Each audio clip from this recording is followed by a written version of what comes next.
Welcome back. We all feeling suitably refreshed? I hope so. We're going to do our penultimate speaker now, Kirsty Schneeberger. Kirsty is co-founder of Beautiful Corporations, a sustainability engagement consultancy. Kirsty, alongside other Beautiful Corporation founders, Matthew Phillips and our very own Louise Jordan over here, has been involved in several projects to change and improve our planet. To name but a few, she was coordinator of the UK Youth Climate Coalition, worked for WWF UK, CPRE, and is a council member of the UK Environmental Law Association. She also worked closely with the UN to develop the How Old Will You Be in 2050 campaign. The answer is quite. Most recently, she was an integral part of getting the Paris Agreement signed, which is pretty much the first time anyone in the world has all agreed on the same thing at the same time, which is quite impressive. She's also an MBE and a barrister. So needless to say, her parents are bitterly disappointed in her. Let's welcome Kirsty to the stage.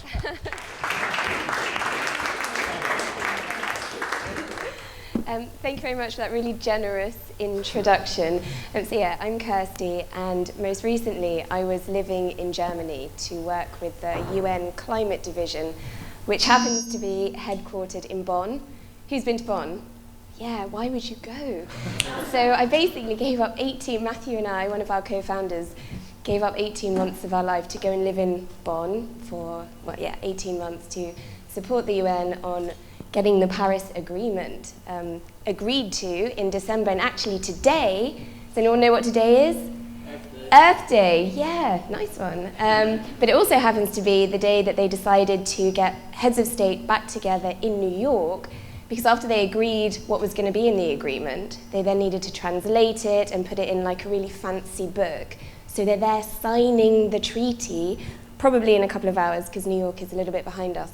So I have to say I'm delighted to be here, but I do have a little bit of FOMO that I'm not in New York seeing them sign the agreement.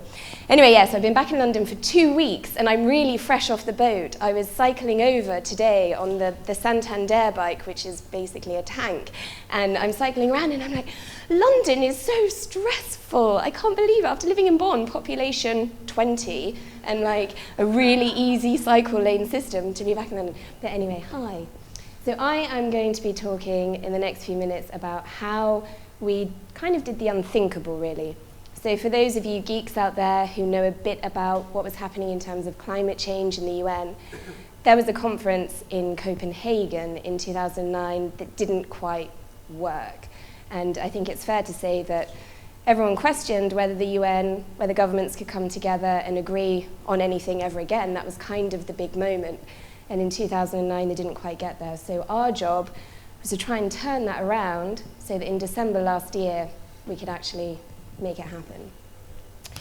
So Christiana Figueres, probably one of the most important women in the world at the moment, and certainly one of the most important people in the world, was last year in 2015, is the Under-Secretary General, and so she runs the Climate Change Division of the UN. She recently gave her TED Talk, which I think has just been published, so little plug for her and her TED Talk, go and watch that, because it will give you a bit more of the ins and outs of what we did from her perspective. She says, with relentless optimism, radical collaboration, and a bold vision, we have a much better chance of at defining this century as a century where humanity turned the impossible into the unstoppable. So I thought that was quite a nice framing. Today we're talking about creative solutions to intractable problems, and I think getting 196 nations to agree on anything, let alone climate change, is a pretty big problem to try and solve. So this is, as I mentioned, Copenhagen, the iconic photograph where on the final day, the final night, the 11th hour, probably about 3 o'clock in the morning, heads of state in a room, rolling up their sleeves, getting their fountain pens out, dotting I's and crossing T's and doing what heads of state really shouldn't be doing, like negotiating. They should have been there to swoop in and say, this is done. And unfortunately, the negotiations hadn't gone to plan, and so you had this impossible situation which resulted in not quite what we were looking for. So then thinking about relentless optimism, the world could have given up and thought, well, 2009 Copenhagen didn't work, the UN is a failure, governments will never agree on anything. We saw the rise in people power, really, so thinking about people marching on the streets in a positive way, thinking that the impossible was achievable. And there are many, many examples, particularly over the last couple of years, where people power has really communicated the message that climate change is important, that we really want governments to sort this out, but also that they want to participate in helping sort that out. So this was the moment. That is what we call the plenary hall in Paris, in the old airport, Le Bourget, just north of the centre of Paris. And this is the view from where Christiana Figueres and President Hollande and Ban Ki-moon, the Secretary General, would have been looking out to the rest of the room.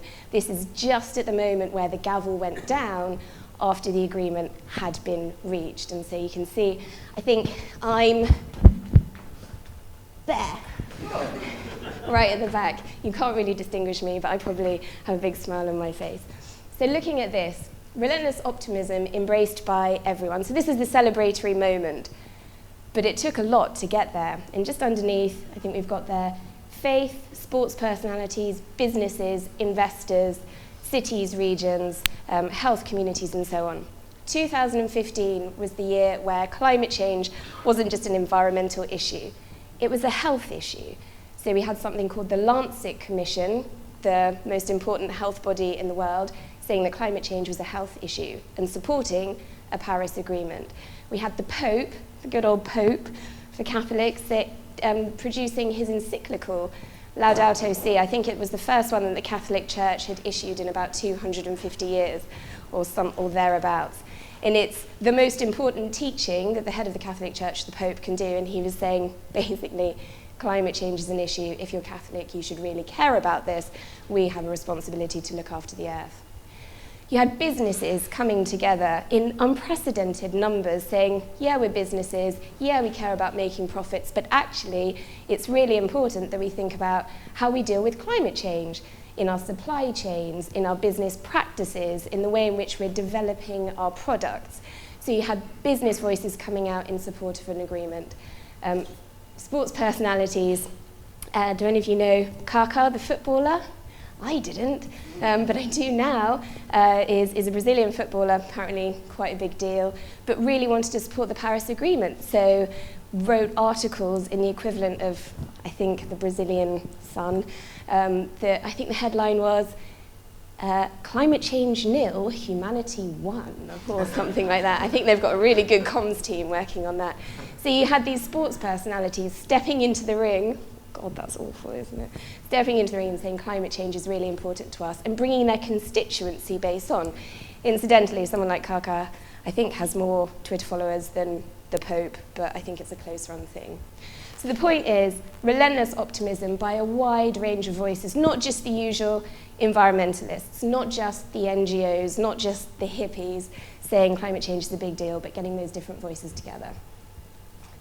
So what it also took was radical collaboration, because you think about it, we can be quite siloed in our approach to our day-to-day jobs, thinking about solutions.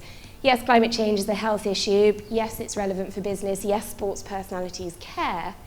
But you bring those voices together and you think about the ways in which you can collaborate in quite a radical fashion, and the message starts to get a bit more interesting.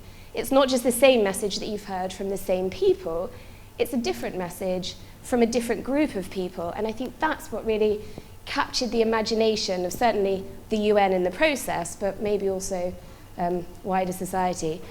And just like a political example of that radical collaboration, the US and China worked really hard on demonstrating that firstly, climate change was the most important thing for both President Obama and President Xi, and it was a big deal on their agenda. And secondly, there was something called the US-China bilateral. So that's just basically the US and China coming together and saying, we commit to working together as two of the biggest emitters in the world, two of the most important players in terms of the UN process to tackle climate change. Okay, bold vision. So what's it going to take? It's going to take really bold messages, and it's going to take those range of different voices making big commitments and pushing the envelope in their own industry.